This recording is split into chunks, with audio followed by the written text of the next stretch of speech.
ఈరోజు రోజా గౌరవ మాజీ శాసనసభ్యురాలు రోజా చెప్తాంటే యావత్ ప్రజలందరూ కూడా మనం చూస్తూ ఉన్నాం.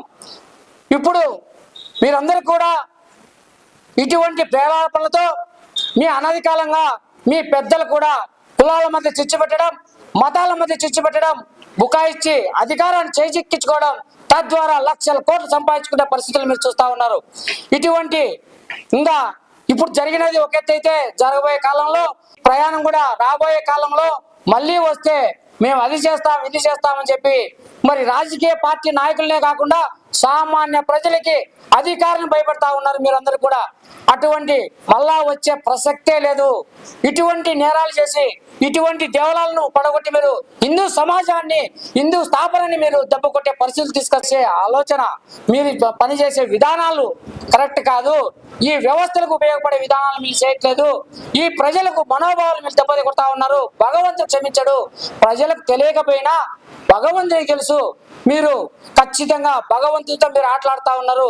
ఖచ్చితంగా అందుకోసమే మీరు మళ్ళీ అధికారంలోకి రారు అని మా పవన్ కళ్యాణ్ గారు బల్లగుద్ది చెప్తున్నారంటే మీరు భగవంతుని విశ్వాసాలతో ఆడుకున్నారు కాబట్టి, ఆయన భగవంతుని నమ్ముకున్నాడు కాబట్టి అంత గట్టిగా చెప్పగలుగుతున్నాడు మా పవన్ కళ్యాణ్ గారు. ఈ రోజుకైనా వాస్తవాలు జరిగిన విషయాలు ఆ 7 కొండల సాక్షిగా మోకరిల్లి మీరు క్షమాపణలు కోరితే అంతో ఇంతో ఈ భూమి మీద మీకు నియుక్తులు చెల్లుతాయేమో కానీ ఇంకా బుకాయిస్తే ఈ మానవ సమాజంలో సామాన్యులు తెలియకపోవచ్చు, ఆ భగవంతునికి తెలుసు. ఖచ్చితంగా మీకు పుట్టగతులు ఉండకుండా పోతాయి, మీ వారసత్వం లేకుండా పోతాయని చెప్పి తెలియజేస్తా ఉన్నా.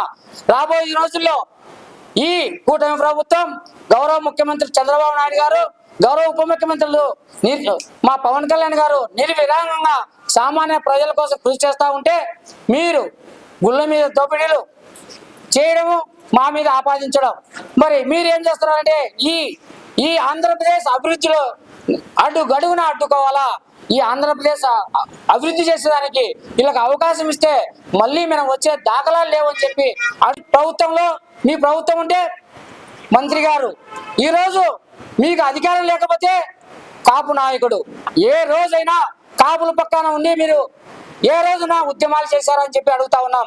కాపు నాయకులుగా ఒక అంబటి రాంబాబే కాదు, ఇంకా ఇతరులు కూడా బయలుదేరినారు. ఈ రోజు అంబటి రాంబాబుని కోసం ఇంకా ఒక నకిలీ కాపు నాయకులు బయలుదేరినారు.